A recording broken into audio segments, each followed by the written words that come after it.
Comme vous le savez, le président de la République, M. Macky Sall, avait lancé le 24 juin 2021 le projet de la promotion de la gestion intégrée et de l'économie des déchets, Promojet, donc au niveau du site de la décharge de Mbobos, projet qui aujourd'hui est le levier stratégique du Sénégal zéro déchet.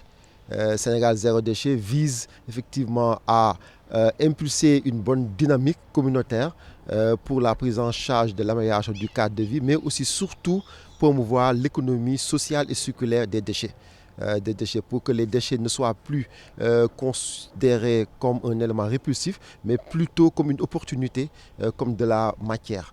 De ce projet lancé depuis le 24 juin 2021, aujourd'hui nous sommes dans la phase opérationnelle. Donc c'est pourquoi après la tenue les 24 et 25 novembre dernier du comité de pilotage, qui est l'instance suprême, nous avons voulu aujourd'hui amorcer le dialogue territorial. Donc le dialogue territorial, c'est vraiment de venir discuter avec les parties prenantes au niveau local. Donc en l'occurrence, l'administration territoriale, c'est-à-dire les gouverneurs, les préfets, les sous-préfets, les ARD, mais aussi surtout les communes, les maires des communes bénéficiaires. Donc cet atelier entre dans ce cadre. Nous sommes là pour échanger sur le Promojet dans sa généralité, mais surtout pour partager nos propositions de charte intercommunale.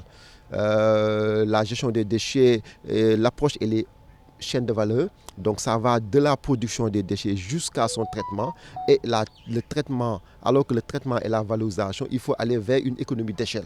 Il faut aller sur des territoires pertinents. Raison pour laquelle nous voulons motiver les collectivités territoriales de la zone de Casamance vers une intercommunalité, c'est-à-dire vers une coopération intercommunale pour mieux prendre en charge. C'est l'un des plus grands programmes de gestion des déchets en Afrique qui aujourd'hui est financé par l'État du Sénégal, qui bénéficie de l'appui de la Banque mondiale, de l'appui de l'Agence française de développement, de l'Agence espagnole de la coopération internationale pour le développement, ASCI, et de la Banque européenne d'investissement pour un coût global de 206 milliards de francs CFA pour 5 ans, donc qui nous permettra, au-delà de renforcer le dispositif de gestion des déchets, de mettre en place des infrastructures. Parce que c'est vraiment ça l'objectif premier du projet, c'est vraiment de substituer ces décharges sauvages par des infrastructures aux normes.